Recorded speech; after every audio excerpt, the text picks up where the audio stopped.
division under number 9. Therefore, Sanjita Tams reading the Kulam Bill, division bill for 5 minutes.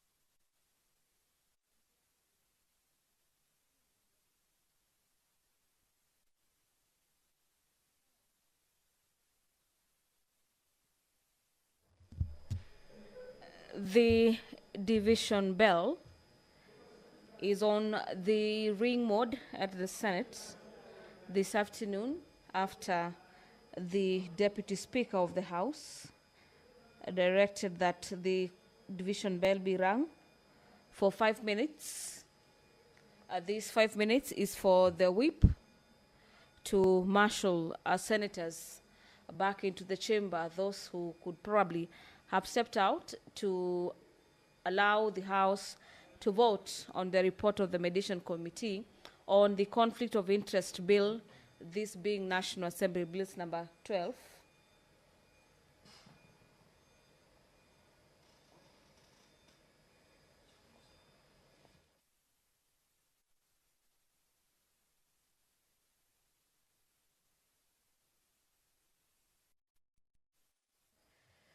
The quorum bell is on ring mode, and the House will be voting shortly on the Statutory Instruments Amendment Bill.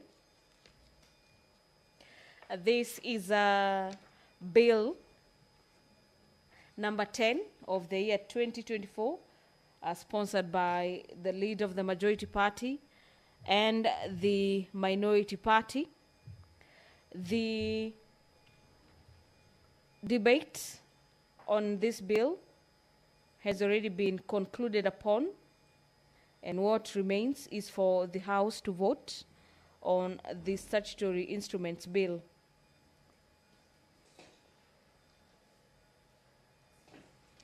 This is a bill that is seeking to amend the already existing act, and the debate on this bill has already been concluded upon, and what awaits the House is a vote on it. It is a bill that is seeking to amend the provisions of the Statutory Instruments Act of 2013 to streamline it with the provisions of the Constitution to ensure that the application of its provisions have been achieved. A look at this bill, the Statutory Instruments Amendment Bill, a bill sponsored by both sides of the House. Its objective is to amend the provisions of the Statutory Instruments Act of 2013 to streamline it with the provisions of the Constitution to ensure better application of its provisions. It is a bill with a number of clauses, 9 clauses in total. And let's now have a look at some of the clauses and what they provide for. And clause number 2 seeks to amend section 11 of the Act to enable the Committee on Delegated Legislation to require the regulation-making authority to submit to Parliament a copy of any regulation that ceases to have effect by operation of the law. The amendment further obligates Parliament to notify the general public in 2 newspapers of wide circulation that a statutory instrument which ceases to have effect by operation of law is now a nullity. Clause number 4 of the bill seeks to amend section 14 of the Act to provide that where the committee recommends an exemption of any statutory instruments from scrutiny, then the exemption may only be done subject to the approval of the House. Clause 5 is seeking to amend Section 19 of the Act to harmonize the wording of the law, specifying the actions taken by Parliament as an annulment and by deleting the word revoke.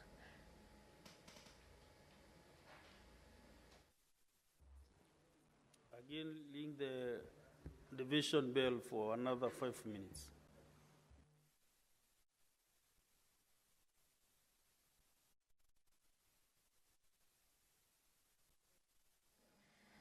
There is a further extension of 5 minutes, a division bill, for the whip to get the numbers to vote on this bill, the Statutory Instruments Amendment Bill, a bill from the Senate, Bill number 10 of the year 2024. A further look at the bill is seeking to amend Section 21 of the Act to remove the mandatory requirement for the review of subsidiary legislation and the expiration of the statutory instruments.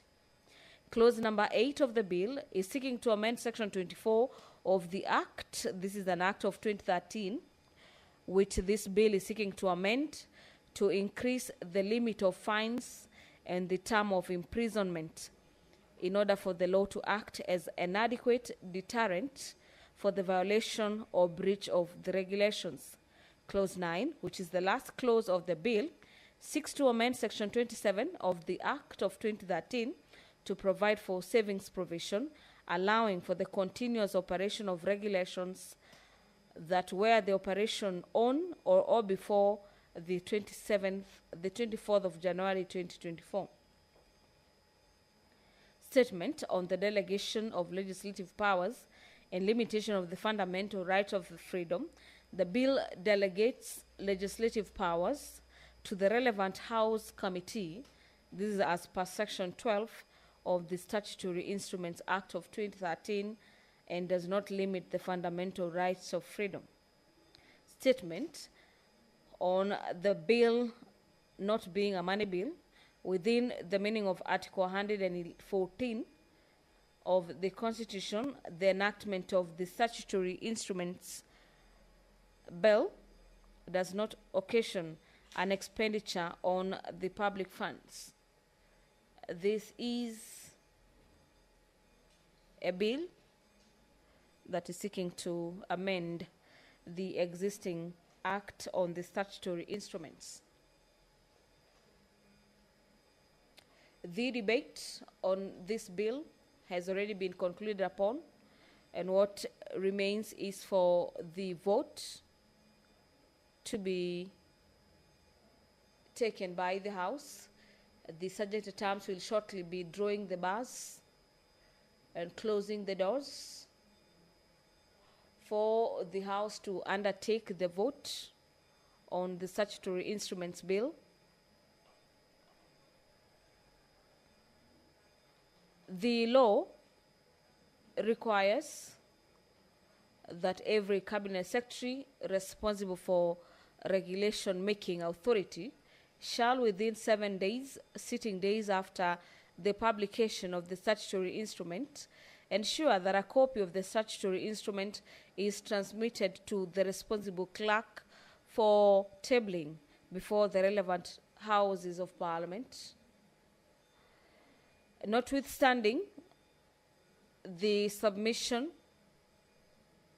within the 7 days and pursuant to the legislative powers conferred on the National Assembly under Article 109 of the Constitution, all regulation-making authorities shall submit copies of all the statutory instruments for tabling before the National Assembly. The responsible clerk shall register or cause the registered